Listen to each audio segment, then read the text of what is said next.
Что такое 15 лет? Для кого-то целая жизнь. Первая любовь, школа, институт, первая работа. Для меня же эти 15 лет сжались в один долгий, бесконечный день. День, который начинается с воя ледяного ветра за окном вагончика и заканчивается им же.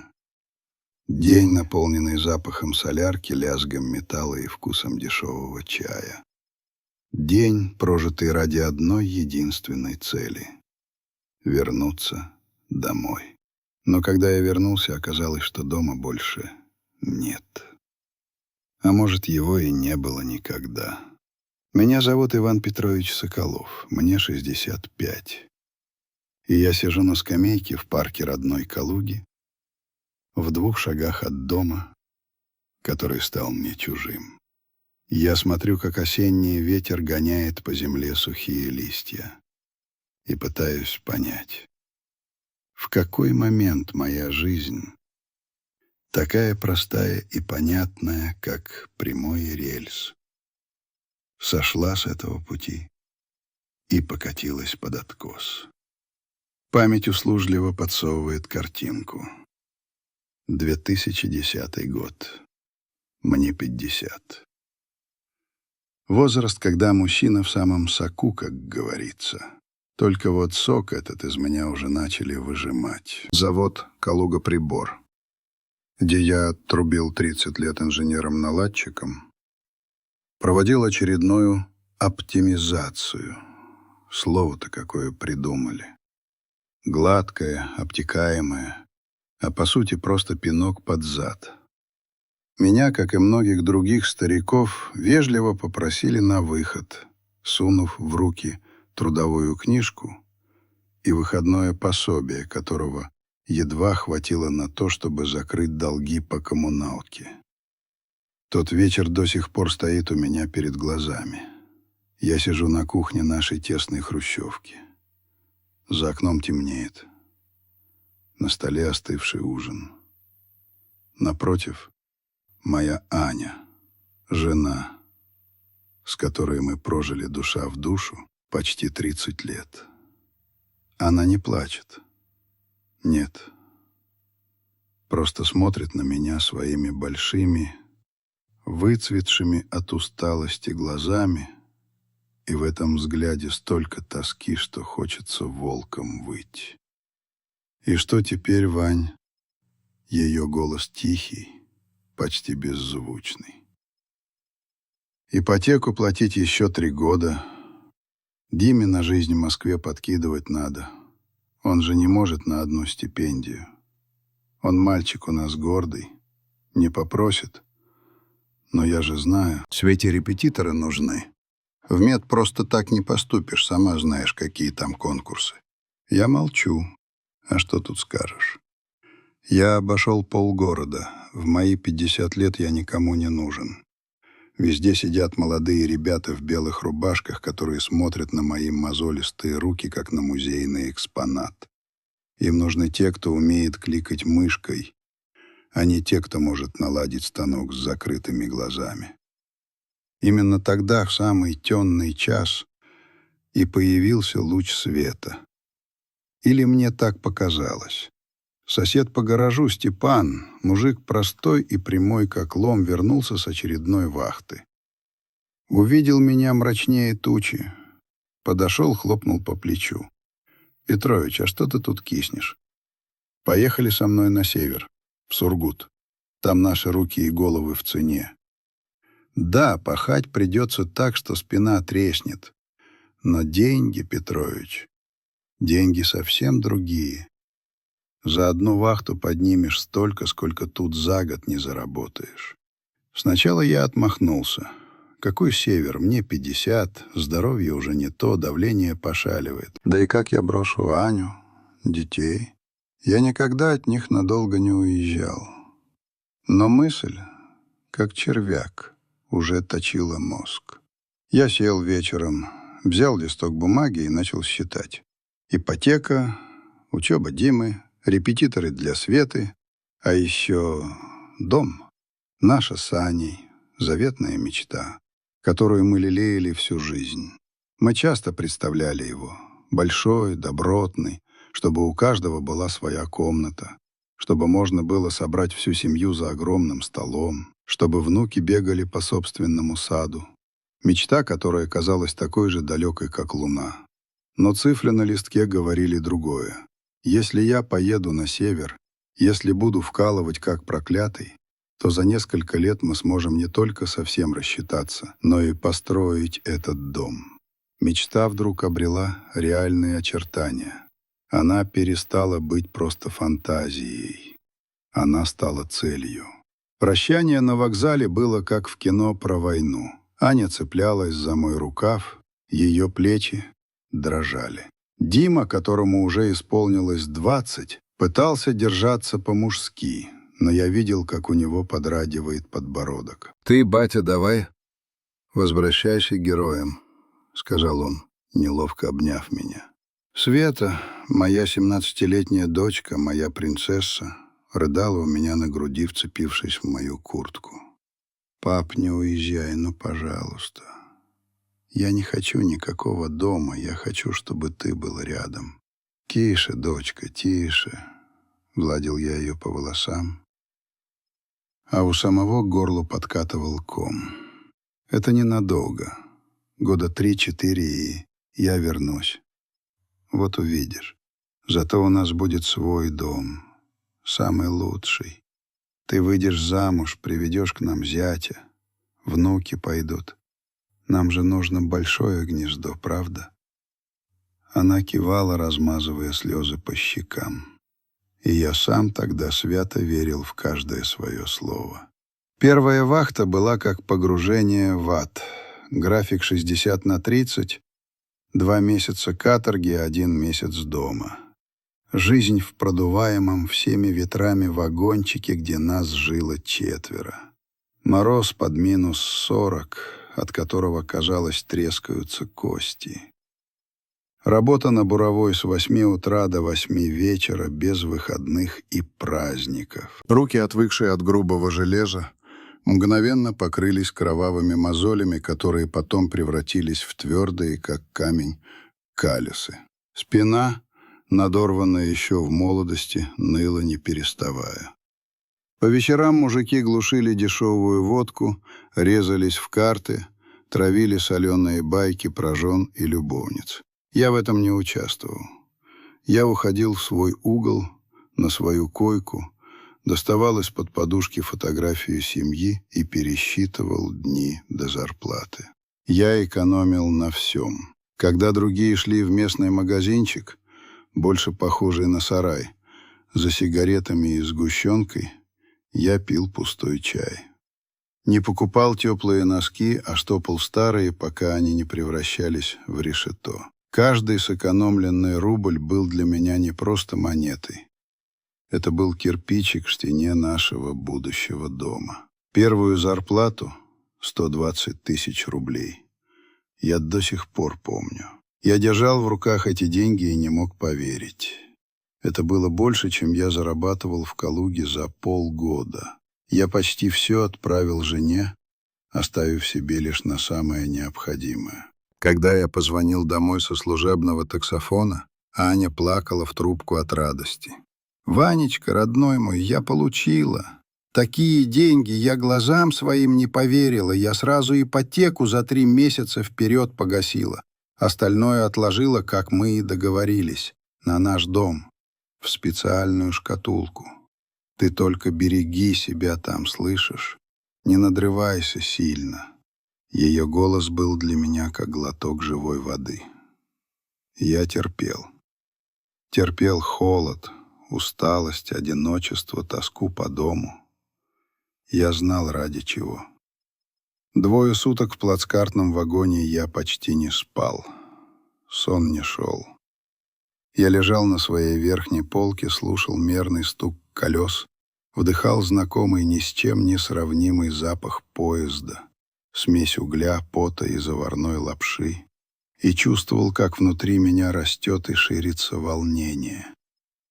Оно было похоже на тугую пружину, которая сжималась все эти 15 лет и вот-вот была готова распрямиться с оглушительной силой.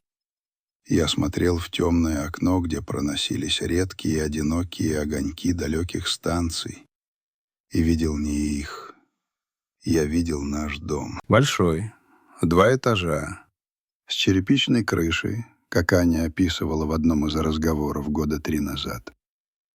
Черепица дорогая, Вань, но зато на века, чтобы внукам хватило. Я представлял, как дымится труба камина, который мы так мечтали сложить. Помню, как мы еще в Калуге до моего отъезда листали какой-то журнал с интерьерами, и Аня ткнула пальцем в картинку. Гостиная, камин, перед ним лежит пушистый ковер, а на нем играют дети. Вот так я хочу, Вань. Чтобы было тепло, чтобы вся семья собиралась. И я, глядя на эту картинку, дал себе слово, что у нас так и будет. Я то и дело, кряхтя, слезал со своей полки, открывал старый, потрепанный чемодан и, стараясь не разбудить соседей, перебирал подарки. Они казались мне такими важными, почти волшебными, ключами, которые откроют мне дверь в новую жизнь. Вот дорогой швейцарский нож для Димы. Я помню, как однажды, когда ему было лет 10, он нашел на улице ржавый перочинный ножик и был абсолютно счастлив. Он выстругивал из палочек каких-то солдатиков, кораблики. А потом, когда лезвие сломалось, он плакал так горько, будто потерял лучшего друга. Я тогда пообещал ему, что когда-нибудь куплю самый лучший нож в мире. И вот я его купил. Теперь ты взрослый мужик, сынок. У тебя должен быть свой настоящий нож, прошептал я, заворачивая подарок в чистую рубашку. Вот изящные золотые сережки с маленькими жемчужинами для Светы. Когда ей было лет 15, мы гуляли с ней по городу, и она надолго застыла у витрины ювелирного магазина. «Смотри, пап, какая прелесть! Как капельки росы!» Я посмотрел на ценник и мысленно выругался. Они стоили почти как моя месячная зарплата на заводе. Красивая дочка, но потом как-нибудь, пробормотал я, уводя ее от витрины. Я до сих пор помню ее разочарованный вздох. И вот теперь это потом настало. Я представлял, как она наденет их, как жемчужинки будут поблескивать в ее волосах. И она, моя взрослая дочь-красавица, обнимет меня и скажет: «Спасибо, папочка, ты помнил». И, конечно, Павлово-Посадская шаль для Ани, теплая, с яркими огненными цветами на черном фоне. Я выбирал ее в Сургуте на рынке, долго мялся у прилавка. Продавщица, бойкая женщина, спросила: «Жене, что ли, батя? Бери, не пожалеешь. Такая шаль любую королевой сделает». И я взял. Я представлял, как Аня накинет ее на плечи зимним вечером, когда мы будем сидеть у нашего камина.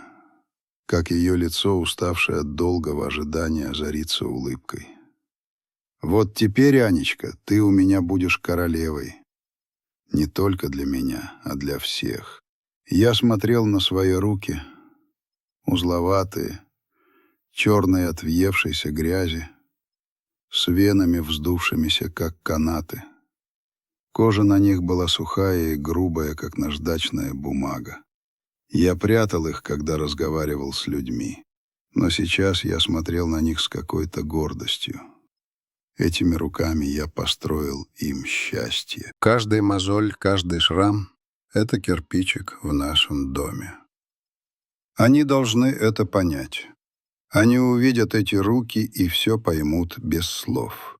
Когда поезд прибыл на Казанский вокзал, я не стал задерживаться. Пересел на Калужский экспресс, и вот спустя 3 часа я на родном перроне. Я сошел на платформу и глубоко, до боли в легких, вдохнул сырой, пахнущий прелой листвой и дымом воздух, родной. Никакой морозный стерильный воздух севера не мог с ним сравниться. Чувство эйфории достигло пика. Я дома. Я взял такси у вокзала. За рулем сидел молодой парень в спортивном костюме, и из динамиков негромко играла какая-то современная музыка. «Куда, отец?» — бодро спросил он. Я прокашлялся, стараясь, чтобы голос не дрожал от волнения. Улица Яблоневая, дом 7. Парень удивленно посмотрел на меня в зеркало заднего вида. «Чего-чего? Яблоневая? Нет такой улицы в том районе. Там пустырь да старые дачи. СНТ «Железнодорожник». Может, перепутал чего?» Мое сердце пропустило удар. «Как нет?» — переспросил я, чувствуя, как внутри все холодеет. «Не мог я перепутать.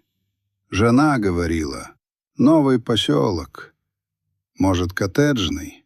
Да какой поселок, батя? Я там каждый день к теще на дачу езжу», — усмехнулся парень. «Овраг там и бурьян. 2 года назад хотели строить что-то. Забор поставили, а потом все и заглохло. Так и стоит забор, ржавеет. Вези на старый адрес, на Советскую». Я молча кивнул, не в силах вымолвить ни слова. К горлу подступила тошнота. Тревога, которую я так старательно гнал от себя, начала затапливать радостное предвкушение. Я смотрел в окно на знакомые улицы, но видел их как будто через мутное стекло. Глупости. Он просто не знает. Или Аня пошутила. Конечно, пошутила. Она любит такие штучки. Приеду, а она встретит меня на пороге, засмеется и скажет: «А теперь, Ваня, поехали в наш настоящий дом».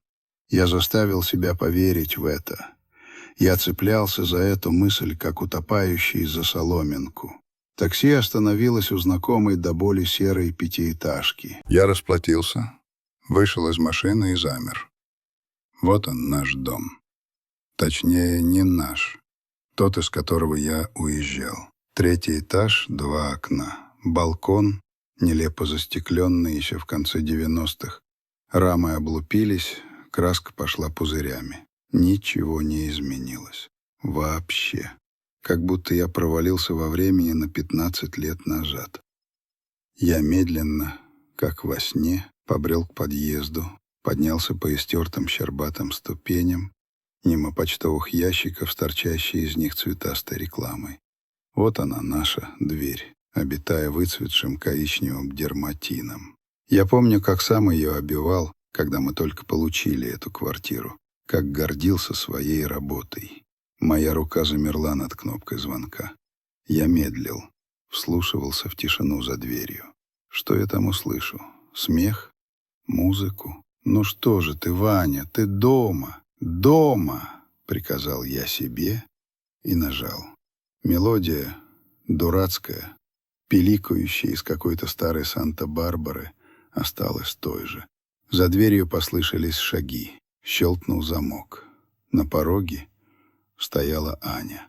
И в этот миг мир для меня раскололся надвое.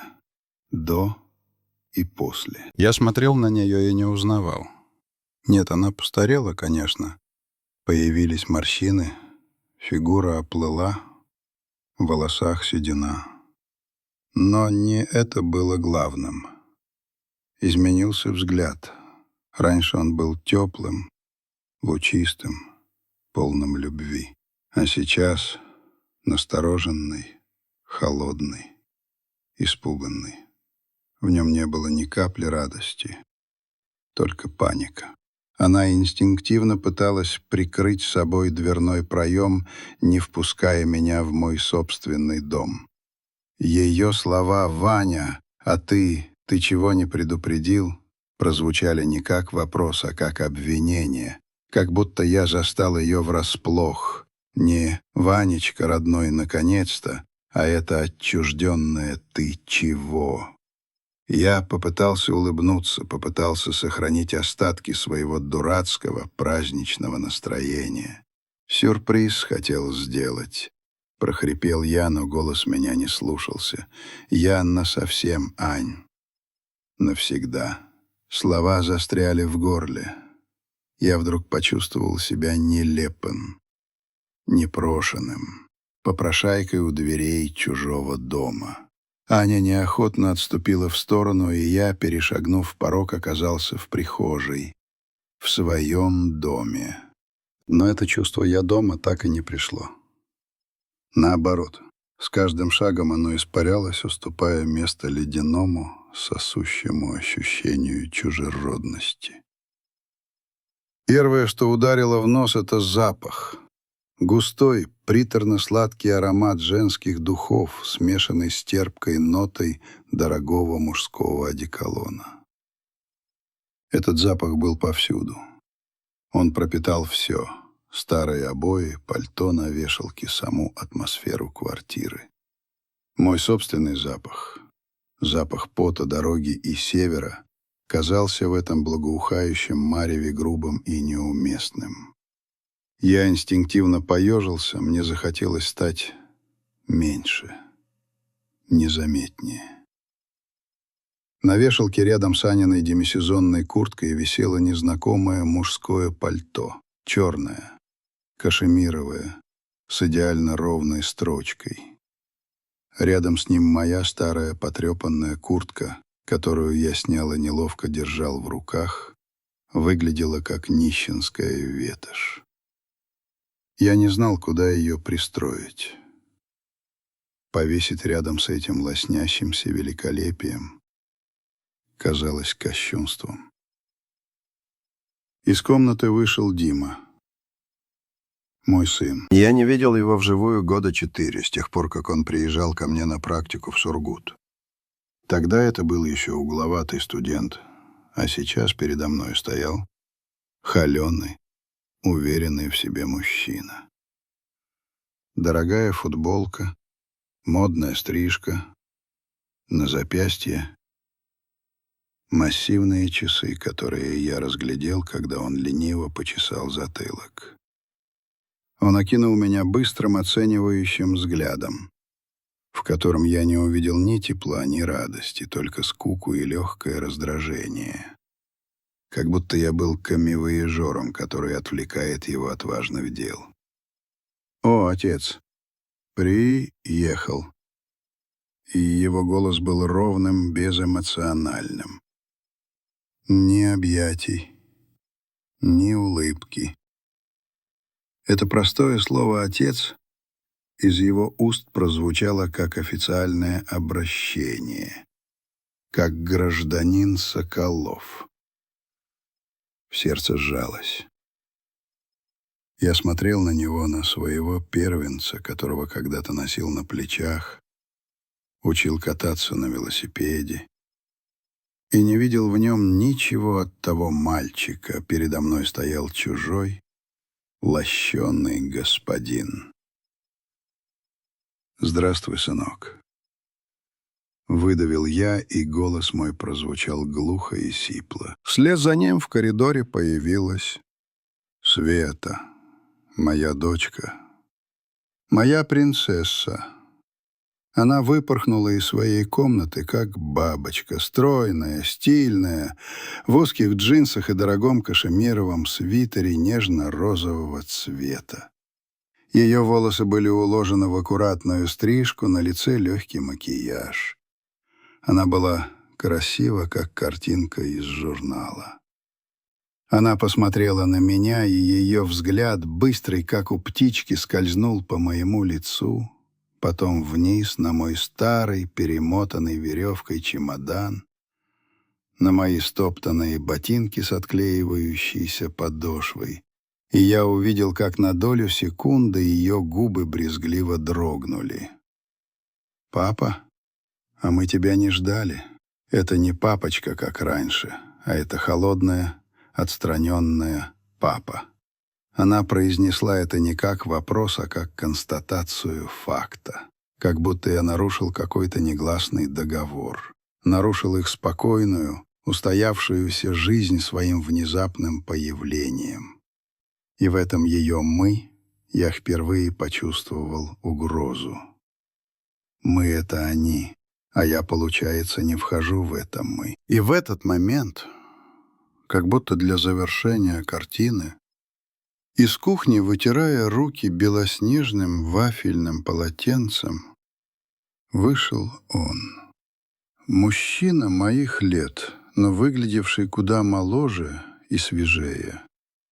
Вальяжный, холеный, в дорогом велюровом спортивном костюме.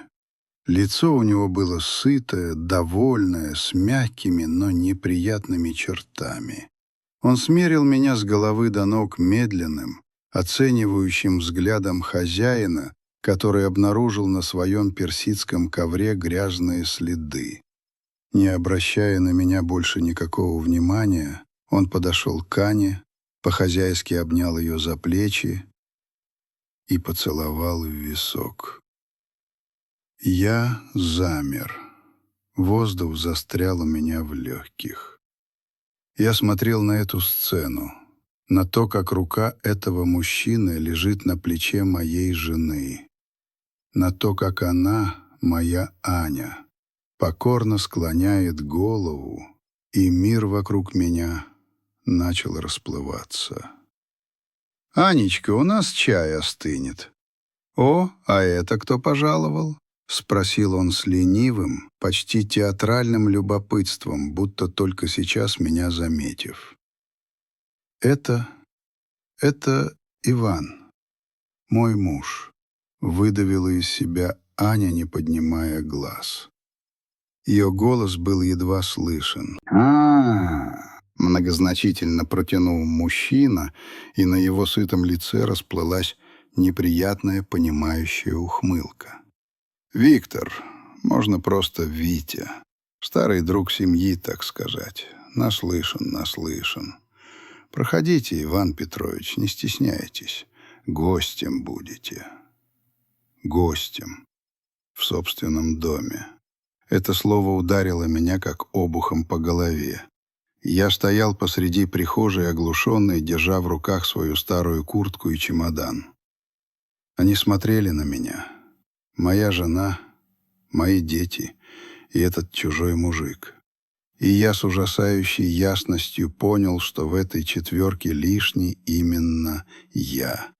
Что они — это и есть то самое «мы», из которого меня вычеркнули давным-давно. А я в своем наивном ослеплении этого просто не замечал. Ловушка, которую мне строили все эти годы, захлопнулась. Я заставил себя пройти на кухню. Ноги были ватными. Каждый шаг давался с трудом, словно я шел по вязкому болоту. Воздух казался плотным и тяжелым, дышать было трудно. Я сел за стол, на стул, который всегда считал своим, но даже он казался чужим. Спинка была какой-то другой, сиденье непривычно мягким, новая мебель. Они расселись напротив. Аня, сутулившись, глядя в свою чашку. Дима и Света с отстраненными, непроницаемыми лицами. А он, этот Виктор, сел во главе стола на место, которое всегда было моим. Он сел и положил руки на стол, холеные, с ухоженными ногтями, с дорогим перстнем на мизинце. Я посмотрел на свои руки, лежавшие на коленях, черные, узловатые, изуродованные работой, и почувствовал укол жгучего стыда. Стыда за то, что я не такой, как он. «Ну что, Петрович, чаю?» — с фальшивой бодростью спросил Виктор, подвигая ко мне чашку. Фарфор был тонкий, почти прозрачный. Я никогда не пил из таких чашек.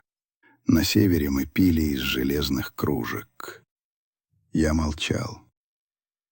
Я пытался собрать мысли в кучу. Я все еще надеялся, что это какое-то чудовищное недоразумение. Что сейчас они засмеются, и Аня скажет: «Ну что, Ваня, попался на розыгрыш?»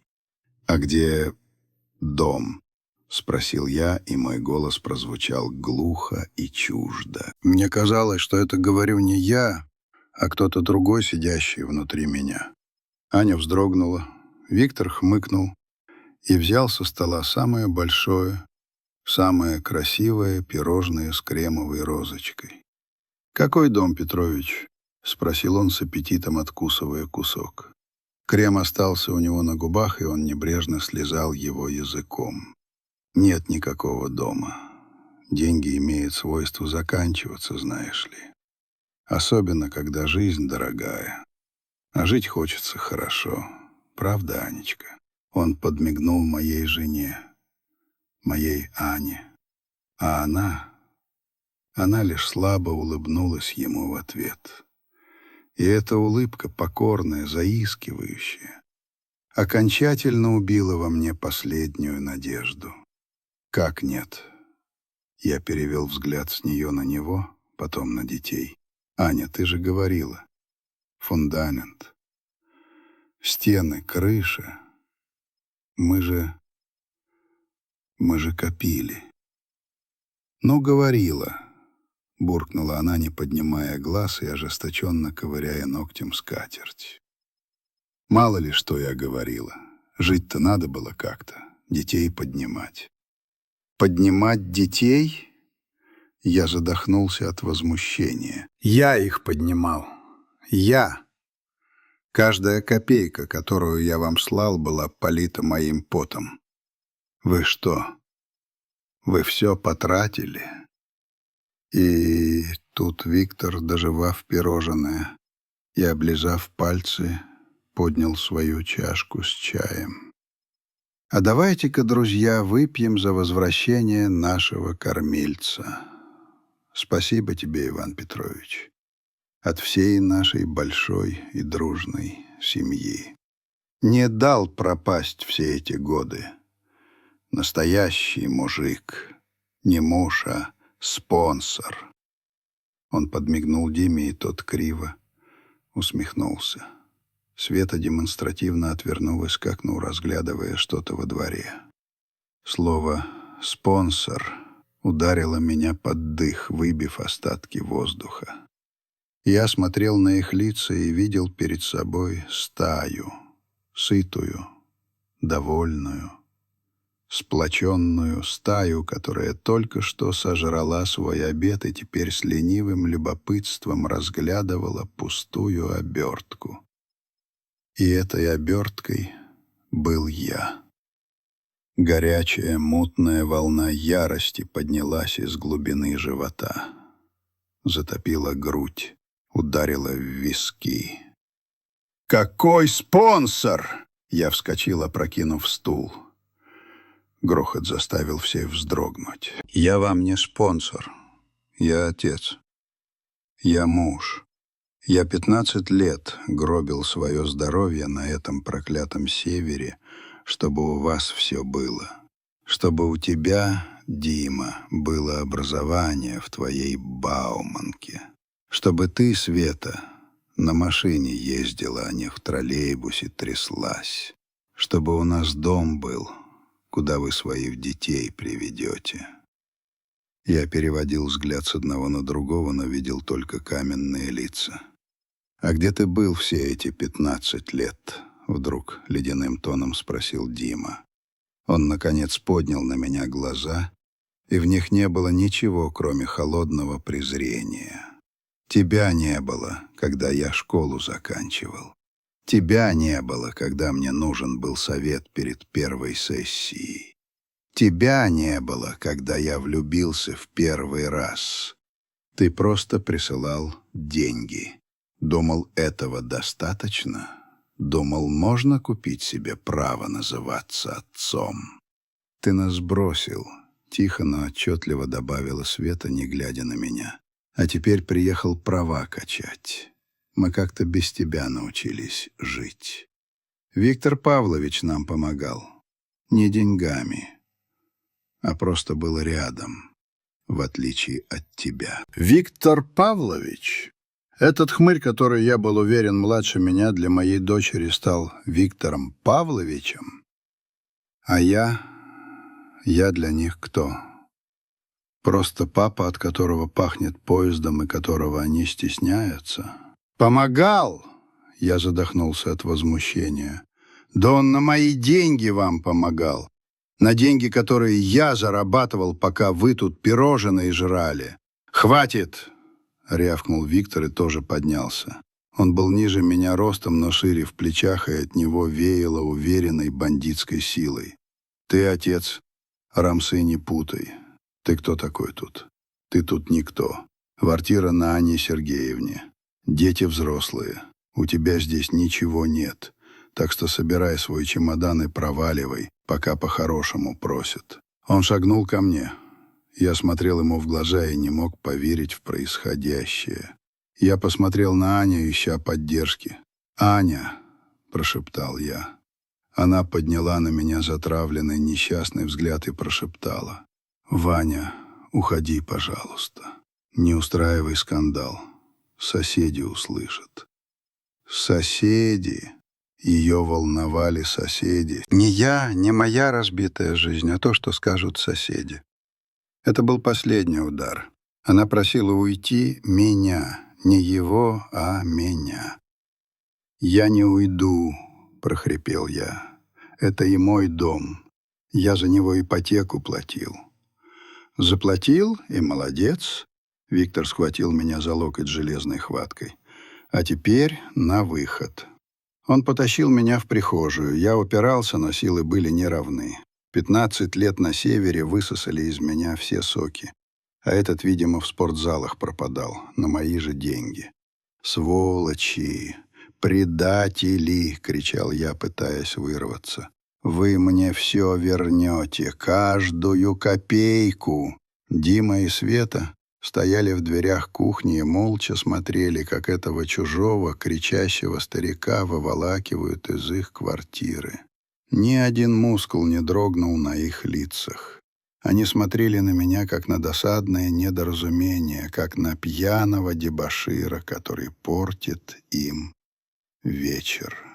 Виктор распахнул входную дверь, вытолкал меня на лестничную клетку и швырнул мне под ноги мой старый чемодан. Замок не выдержал, чемодан раскрылся, и на грязный заплеванный пол высыпались мои немногочисленные вещи и подарки. Швейцарский нож для сына предателя, золотые сережки для дочери, которая меня ненавидит, и яркая павлово-посадская шаль, которая упала прямо в лужицу какой-то грязи у порога. «Еще раз здесь появишься, ноги переломаю», — прошипел Виктор и захлопнул дверь. Щелкнул замок. Я остался один. Это осознание пришло не сразу. Сначала был только звон в ушах от захлопнувшейся двери и грохот моего собственного сердца. Я стоял на коленях посреди лестничной клетки, в луже какой-то грязной жижи, и смотрел на разбросанные вещи. Вот они, обломки моей жизни. Мои старые штопанные-перештопанные носки, пара сменных рубах, выцветших от бесчисленных стирок, бритвенный станок и подарки. Швейцарский нож для сына, который только что смотрел, как меня вышвыривают вон. Золотые сережки для дочери, которая от меня отвернулась. И эта шаль, яркая, цветастая, с веселыми огненными цветами. Она лежала, втоптанная в грязь, и казалась насмешкой и издевательством над всем, во что я верил. Я протянул руку и поднял ее. Ткань была холодной и мокрой. Я сжал ее в кулаке. Запах грязи и сырости смешался с едва уловимым, почти исчезнувшим запахом новой вещи. Я поднес кулак к лицу, уткнулся в мокрую, холодную ткань и завыл. Это был не крик, это был беззвучный, судорожный вой, от которого сотрясалось все тело. Я выл, как раненый зверь, который не понимает, откуда пришла боль и почему она такая невыносимая. Слезы, которых я не позволял себе все эти 15 лет, хлынули из глаз. Они текли по моим щекам, смешивались с грязью на руках, капали на пол. Я плакал не от обиды. Обида была чем-то мелким, человеческим. Я плакал от крушения мира. Мой мир, который я так тщательно по кирпичику строил все эти годы, рухнул в одно мгновение, и я оказался погребен под его обломками. Я не знаю, сколько я так просидел. Минут 10, может, час. Время перестало существовать. Я был в вакууме, в черной безвоздушной пустоте. Потом чья-то дверь на площадке надо мной скрипнула, и старушечий, шамкающий голос произнес: «Совсем алкашня распоясалась. Ни днем, ни ночью от них покоя нет». Слова эти отрезвили меня, как пощечина. Алкаш. Вот кем я был для них, для всего мира.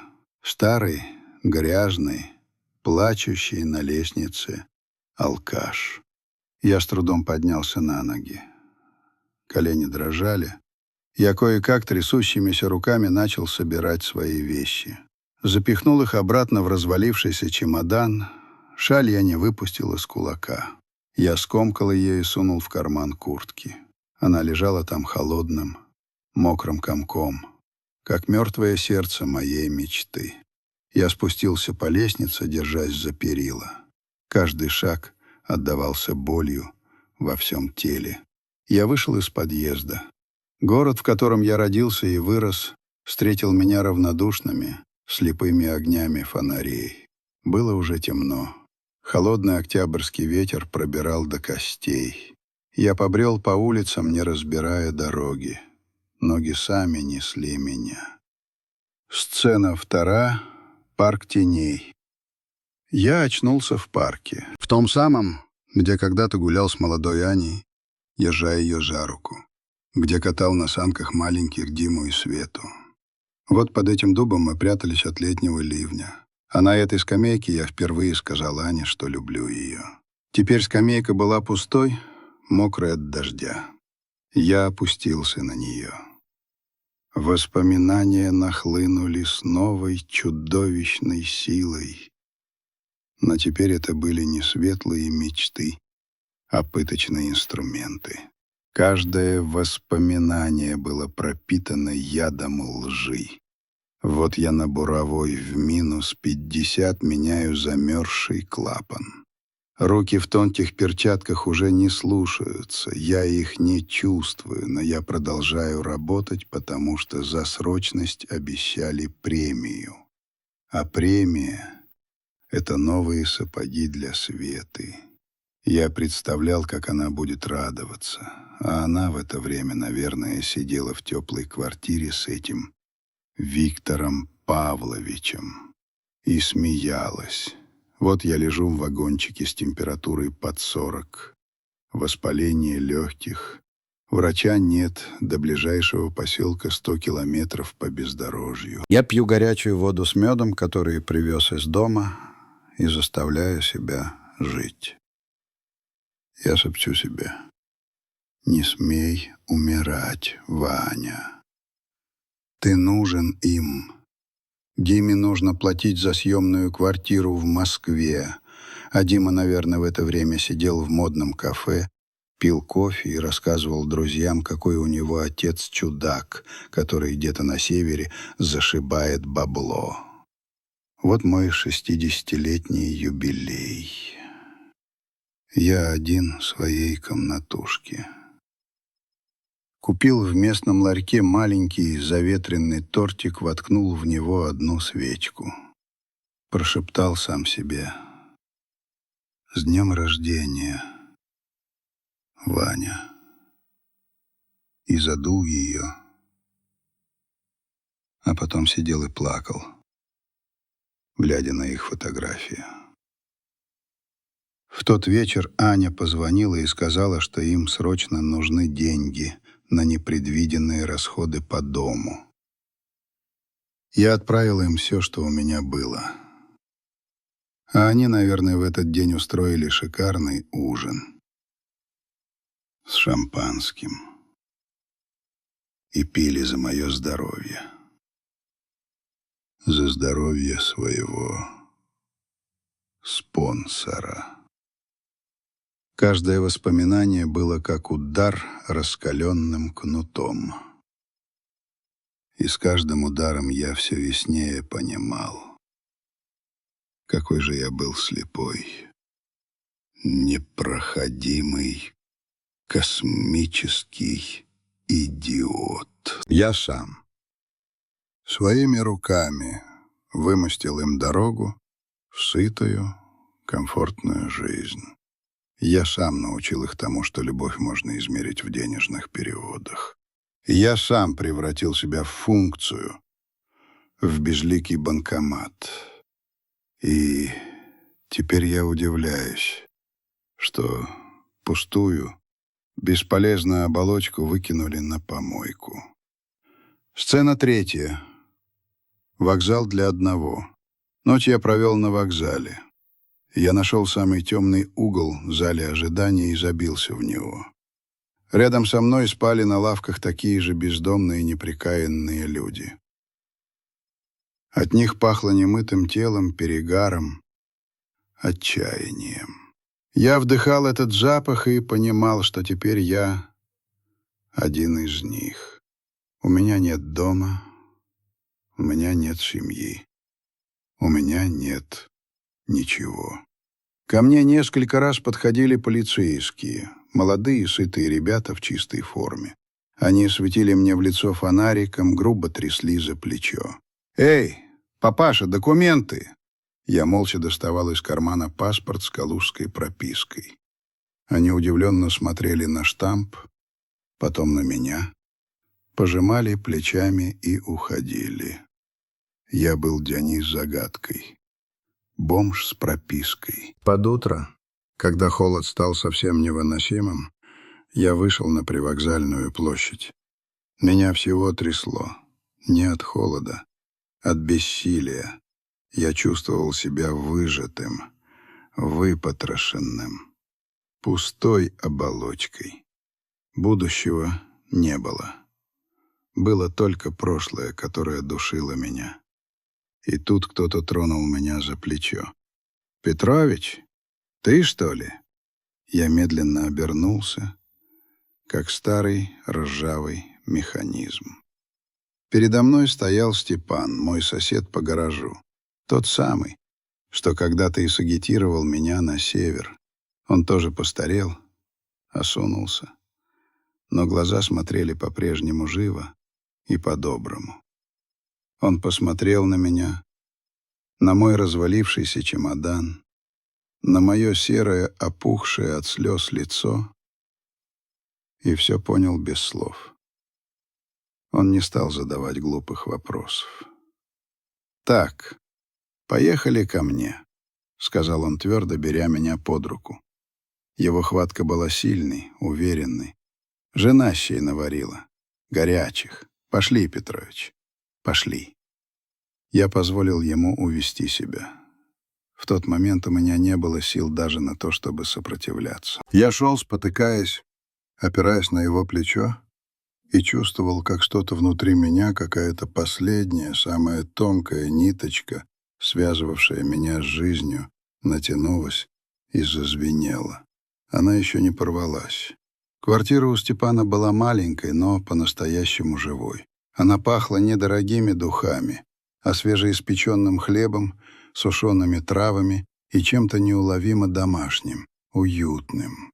Его жена, тетя Валя, полная и добрая женщина с теплыми, как печеные яблоки, морщинками в уголках глаз, не стала меня ни о чем расспрашивать. Она просто посмотрела на меня, на мое серое лицо, на мой развалившийся чемодан, и все поняла. «Проходи, Ваня, проходи. Мои руки и за стол. Я как раз щей наварила горячих», — сказала она так просто, как будто я был не изгнанником, а просто зашедшим на огонек старым другом. Я сидел за их кухонным столом, покрытым веселой клеенкой в подсолнухах, и ел. Я ел, а по щекам текли слезы, капая прямо в тарелку. Я не мог их остановить. Я отдавился горячими наваристыми щами, черным хлебом, который пах настоящей жизнью и собственной болью. Но я заставлял себя глотать. Мне казалось, что с каждой ложкой я возвращаю себе частичку тепла, которую у меня отняли. Тетя Валя молча гладила меня по плечу, как маленького. Ее прикосновение было таким непривычно ласковым, что от этого хотелось плакать еще сильнее. Я прожил у них 3 дня. 3 дня, которые выпали из жизни. Я почти не выходил из комнаты, которую они мне выделили, маленькой, с продавленным диваном и старым ковром на стене. Я просто лежал, смотрел в потолок и прокручивал в голове свою жизнь. Каждый разговор с Аней. Каждый ее. «Ванечка, потерпи еще чуть-чуть, милый». Каждое мое слепое «Конечно, Анечка, я все для вас сделаю». Я был похож на старого пса, которого хозяева вышвырнули на мороз, а он все не может понять, за что. Он помнит только тепло хозяйской руки и вкус еды из ее миски. Я вспоминал, как Аня присылала мне письма в первые годы. Короткие, торопливые записки на вырванных из школьной тетради листках. Она писала о том, как растут дети, как Дима получил первую 5 по физике, как Света выиграла Олимпиаду по биологии. В конце каждого письма она приписывала: «Мы тебя очень любим и ждем». Я перечитывал эти письма до дыр. Они были моим талисманом, моим оберегом. И где они теперь, эти письма? Наверное, давно сожжены в печке на даче этого Виктора. Вечерами приходил с работы Степан. Он садился рядом со мной на диван, наливал себе стопку водки из запотевшего графинчика, а мне чай. «Ты, Петрович, не раскисай», — говорил он, крякнув после выпитого. «Ты думаешь, ты один такой? Да я таких историй на севере наслушался, вагон и маленькая тележка. Мужики вкалывают, жилы рвут, на цингу и туберкулез плюют, а жены тут с хахалями куражатся. Классика жанра. Только вот что я тебе скажу. Одни ломаются, спиваются, а другие встают и идут дальше. Ты из каких будешь? Но дети, Степа. Дети-то как могли?» — шептал я пересохшими губами. «Я же для них жил. Каждая копейка, каждая мысль — все для них». Степан тяжело вздыхал, наливал себе еще одну. «А они без тебя жили, Петрович. Они к этому привыкли. Ты для них был не отец, а функция. Кошелек на расстоянии. Удобно. Не надо отчитываться, не надо считаться. Просто раз в месяц приходит смс-ка о зачислении. А когда кошелек приехал и начал задавать неудобные вопросы, он стал не нужен. Понимаешь? Ты нарушил их комфорт». Его слова были жестокими, как удар под ребра, но они были правдивыми. И эта правда отрезвляла лучше любой водки. Я смотрел на свои руки, на эту старую потрепанную кожу, и понимал, что они чужие не только мне, но и моим детям. Они никогда не видели этих рук, не знали, чего стоила каждая купюра, которую они с такой легкостью тратили. На 4-й день Степан не выдержал моего молчаливого самоистязания. «Все, хватит киснуть», — сказал он решительно, входя в комнату. «Слезами горю не поможешь. Ты мужик или где?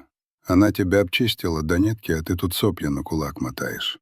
Ты собираешься с этим что-то делать? А что я сделаю?» — глухо спросил я. «У них все, у меня ничего. А вот это ты врешь». Степан прищурился.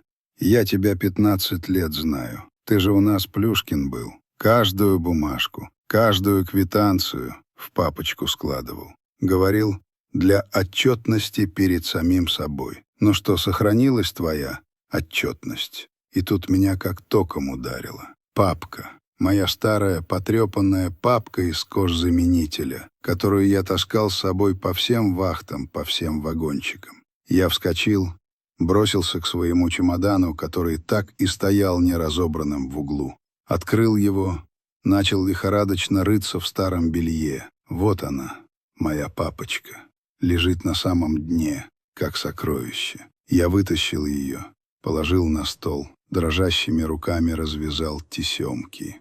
Внутри, аккуратными стопками, перевязанными аптечными резинками, лежали они, свидетели моего 15-летнего рабства, листок за листком, год за годом. 100 тысяч, 200, 150. Все суммы, все даты, все имена. Анна Сергеевна Соколова, получатель. Я смотрел на эти бумаги, и во мне что-то менялось. Боль никуда не ушла, но она начала кристаллизоваться, превращаясь из горячей жидкой лавы в холодный острый лед. Слезы высохли. На смену отчаянию пришла ледяная звенящая ярость. «Сохранилась, Степа?» — сказал я, и мой голос прозвучал так твердо, как не звучал уже много лет. «Вся. До копеечки». Степан удовлетворенно кивнул. «Вот это другой разговор. Это, брат, не просто бумажки. Это твое оружие. И мы будем стрелять». С этого дня я начал действовать. Апатия и отчаяние, которые сковывали меня, отступили. Их место заняла холодная, расчетливая ярость. Я больше не лежал, уставившись в потолок. Я начал свою войну. Моей первой штаб-квартирой стала кухня Степана. Мы сидели там до глубокой ночи, и я, как следователь, раскладывал на столе свои улики, квитанции, старые письма Ани, где она писала о стройке, и пытался выстроить хронологию обмана. Первым делом я, по совету Степана, пошел по соседям. Я шел по нашему двору, и мне казалось, что все на меня смотрят. Бабки на лавочках прекращали судачить и провожали меня долгими взглядами. Я чувствовал себя голым, но я заставил себя поднять голову и идти дальше. Я позвонил в квартиру бабы Мани, той самой, что назвала меня алкашом. Она открыла, прищурившись, узнала меня. «А, так это ты, Ваня, Соколов!» — всплеснула она руками. «А я и не признала тебя. Так ты сдал. Заходи, заходи, чай пить будем». В ее крохотной, заставленной старой мебелью квартирке пахло волокордином и кошками. Она налила мне в чашку с отбитой ручкой жидкого чая и начала свой рассказ. Она говорила без умолку, и каждое ее слово было для меня гвоздем в крышку гроба моей прошлой жизни. «А я-то думаю, что за мужик у Аньки твоей крутится постоянно. Виктор Палыч. Деловой такой, на машине дорогой приезжал. То на одной, то на другой. Он ей и машину купил, Мазду красненькую, и шубу норковую до пят. Говорила, бизнесмен он, инвестор. А я все думала, откуда у бизнесмена деньги на такие подарки, если он целыми днями у нее в квартире сидит да по ресторанам ее водит. Они ж почти каждый вечер уезжали куда-то. Нарядные такие. Я слушал ее, и у меня перед глазами вставали картины. Вот я в грязной робе, экономлю на пачке сигарет, а моя Аня в это время в норковой шубе едет с этим Виктором в ресторан. Меня затошнило. «А дети-то как его принимали?» — спросил я, стараясь, чтобы голос не дрожал. «Ой, да как родного! Он Димке твоему на машину денег добавил, а Светке на поездку в Египет. Они его дядя Витя звали сначала, а потом Виктор Павлович. Уважали, значит. Он им, видать, отца заменил. Заменил. Это слово ударило меня больнее, чем все остальные. Я поблагодарил бабу Маню и пошел дальше. Я нашел других мужиков-вахтовиков, которые жили в нашем районе. Их было немало. Я рассказал им свою историю. Один из них — Михаил. Мужик лет 50 с усталыми, но честными глазами выслушал меня, помрачнел и сказал: «Знаешь, Вань, я этого твоего Виктора, кажется, знаю. Фамилия у него не Ярцев случайно?» «Он самый», — подтвердил я. «Тварь», — коротко выругался Михаил. «Он 3 года назад у меня и еще у 3 наших мужиков деньги занимал. Якобы на раскрутку строительного бизнеса. Выгодное вложение, обещал, проценты бешеные. Говорил, что строит коттеджный поселок за городом, показывал какие-то бумаги, планы. Собрал с нас почти 2 миллиона и испарился. Мы в полицию ходили, заявление писали, но нам сказали, дело гиблое. Состава преступления нет, вы же ему сами деньги отдали добровольно. Так и замяли все. Пазл складывался. Мой соперник оказался обычным аферистом, который нашел в моей жене не только любовницу, но и сообщницу, и источник постоянного дохода. И коттеджный поселок, Яблоневая улица, дом 7. Это же он на ней строил, на мои же деньги. Собрав эту информацию, я с помощью Степана нашел юриста. Молодого, голодного до громких дел парня по имени Сергей. Он работал в небольшой конторе на окраине города, в полуподвальном помещении. Я выложил перед ним на стол свою папку с квитанциями, показания соседей, рассказал про историю Михаила. Сергей слушал внимательно, не перебивая, делая пометки в блокноте. Потом долго изучал бумаги, раскладывал их на столе, как пасьянс. «Иван Петрович», — сказал он наконец, поднимая на меня свои умные, цепкие глаза, — «дело сложное, но не безнадежное. С точки зрения закона вы переводили деньги жене добровольно. В браке имущество считается общим, но...» Он сделал паузу, и в глазах его блеснул азартный огонек. «У нас есть за что зацепиться. Сумма переводов явно превышает обычные расходы на содержание семьи. Это раз. Мы можем доказать, что деньги тратились не на нужды семьи, а на предметы роскоши и на содержание третьего лица, гражданина Ярцева. Это 2. И самое главное, у нас есть информация о том, что этот Ярцев является серийным мошенником. Это 3. Мы можем попытаться доказать, что ваша жена действовала с ним в сговоре». Он встал и прошелся по своему маленькому кабинету. «План такой. Мы подаем гражданский иск о неосновательном обогащении и взыскании денежных средств. Параллельно я через свои каналы инициирую проверку в полиции по фактам мошенничества гражданина Ярцева, объединив ваше дело с делом тех обманутых вахтовиков. Им тогда отказали, но сейчас с новыми обстоятельствами дело могут возобновить. И еще...» Он хитро улыбнулся. «У меня есть знакомый журналист в местной газете «Калужский вестник». Очень любит такие вот жареные истории. Создадим общественный резонанс. Пусть весь город узнает, кто такие Соколова и Ярцев. Это будет на них давить». Я слушал его и чувствовал, как внутри меня разгорается огонь. Это был уже не пожар слепой ярости. Это было ровное, холодное пламя справедливости. Я впервые за много лет почувствовал, что я не один. «Я готов», — сказал я. «Делайте все, что нужно». Когда я вышел из конторы юриста, на город опускались сумерки.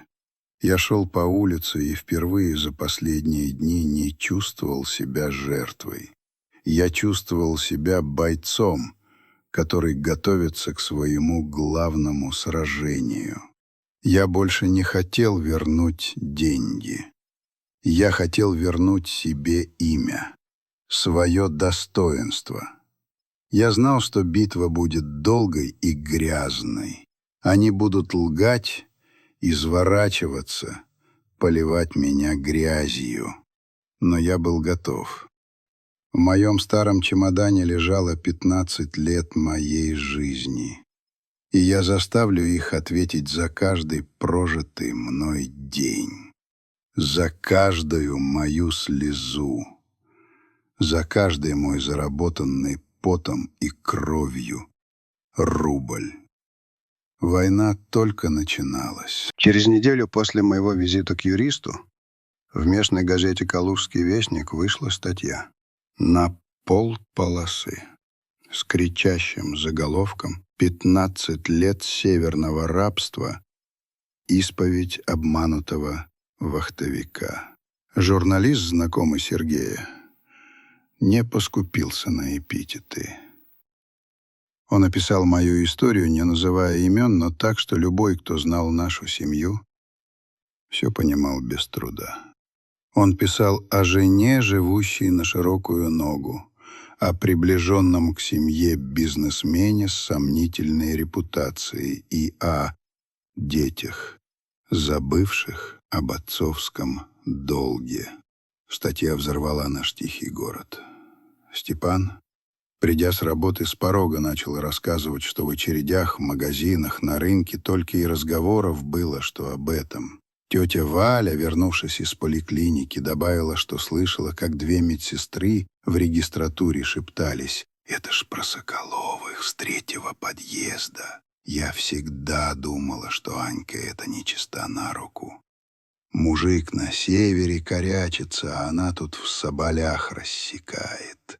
Реакция с той стороны последовала незамедлительно. Сначала мне позвонил Дима. Я узнал его номер, руки задрожали. Я долго смотрел на экран телефона, прежде чем нажать на кнопку ответа. «Ты что творишь, старик?» — зашипел он в трубку без всякого приветствия. «Ты решил нас по миру пустить? Мать из-за тебя на улицу выйти не может. Все пальцем тычут. Тебе мало было, что ты нам жизнь испортил своим отсутствием, так теперь решил и репутацию нашу уничтожить». Я слушал его, и во мне поднималась холодная, горькая волна. «А у вас была репутация?» — спокойно спросил я. «Репутация порядочной семьи, живущей за счет отца-раба? Эту репутацию я уничтожаю, да, с большим удовольствием». Да ты пожалеешь об этом», — закричал он. «Мы тебя по судам затаскаем за клевету. Ты у меня в тюрьме сгниешь». «Я 15 лет прожил в тюрьме, сынок», — тихо сказал я. «Так что не пугай. Мне уже не страшно». Он что-то еще кричал и бросил трубку. А потом они нанесли ответный удар. Через неделю почтальон принес мне повестку. Дрожащими руками я вскрыл конверт. Анна подавала на развод и на раздел имущества. Того, что было. Старой хрущевки. Она требовала признать квартиру полностью ее собственностью, так как я 15 лет не принимал участия в жизни семьи и содержании жилья. А вишенкой на торте было встречное исковое заявление от моих детей. Дима и Света требовали взыскать с меня алименты за прошедшие 3 года. Якобы, будучи студентами и не имея стабильного дохода, хотя оба уже давно работали, они имели право на материальную поддержку, а я ее не оказывал в должном объеме. Я читал эти бумаги, и у меня перед глазами все плыло. Это было дно. Ниже, казалось, уже некуда. Мои собственные дети, которым я отдал все, теперь через суд пытались вытрясти из меня последние копейки, чтобы отдать их своему Виктору Павловичу. Глава 2. Судный день. День суда я помню как в тумане. Маленький душный зал в старом здании районного суда. Стены, выкрашенные казенной зеленой краской, облупились. Пахло пылью, старыми бумагами и человеческим горем. Судья — уставшая женщина лет 50 с безразличным потухшим лицом. Для нее моя трагедия была лишь одной из сотен в бесконечном потоке семейных драм. С одной стороны я, Степан, который пришел меня поддержать, и мой юрист Сергей, собранный и сосредоточенный. С другой — они. Аня, сжавшаяся в черном платке, картинно вытирающая сухие глаза платочком. Она изображала жертву, и у нее это неплохо получалось. Рядом с ней Виктор, вальяжно развалившийся на скамье с наглой ухмылкой. И мои дети, Дима и Света. Они сидели рядом с матерью и даже не смотрели в мою сторону. Они смотрели куда-то поверх моей головы, как будто меня здесь не было. Их адвокат, лощеный московский хлыщ в дорогом костюме, начал первым. Он говорил гладко, уверенно, как будто читал по писанному. Он рисовал картину моей жизни яркими, грязными мазками.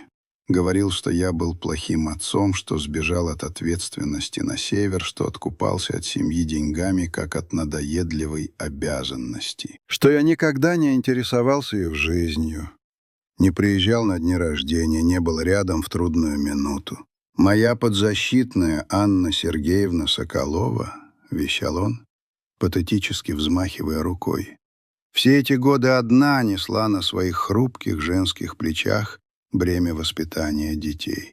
А ее супруг в это время вел неизвестный образ жизни за 1000 километров от дома. И теперь, спустя 15 лет, он возвращается и предъявляет права на имущество, и более того, клевещет на свою семью в прессе. Я слушал этот бред и чувствовал, как кровь стучит в висках. Мне хотелось вскочить, закричать, но Сергей крепко сжал мою руку под столом. «Терпите, Иван Петрович, наш выход еще впереди». Когда судья дала слово мне, я поднялся, ноги были ватными. Я не смотрел на заготовленные Сергеем бумаги. Я смотрел на нее, на Аню. Неизвестный образ жизни, мой голос дрожал, но я заставил себя говорить.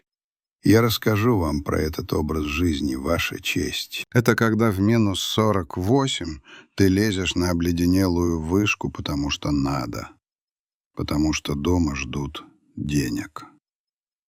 Это когда ты неделями ешь одну тушенку с макаронами, потому что хорошая еда — это роскошь, а деньги нужны на репетитора для дочери. Это когда на свой юбилей ты покупаешь себе один заветренный кекс, потому что вся зарплата до копейки ушла жене на непредвиденные расходы по дому. Вот мой образ жизни. 15 лет. Я перевел взгляд на детей. Вы говорите, меня не было рядом. Да, моего тела не было. Но каждая ваша пятерка в школе, каждый ваш поход в кино, каждая ваша новая куртка — это был я. Это были мои руки, которые я отморозил на севере. Это была моя спина, которую я сорвал, таская трубы.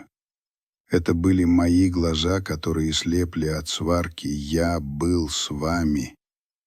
Каждую минуту, только вы этого не замечали. В зале повисла тишина. Даже судья, казалось, слушала. Я видел, как у Ани задрожал подбородок, Света вжала голову в плечи. Только Дима и Виктор смотрели на меня с прежней ненавистью. Но потом слово взял Сергей, и началось самое интересное.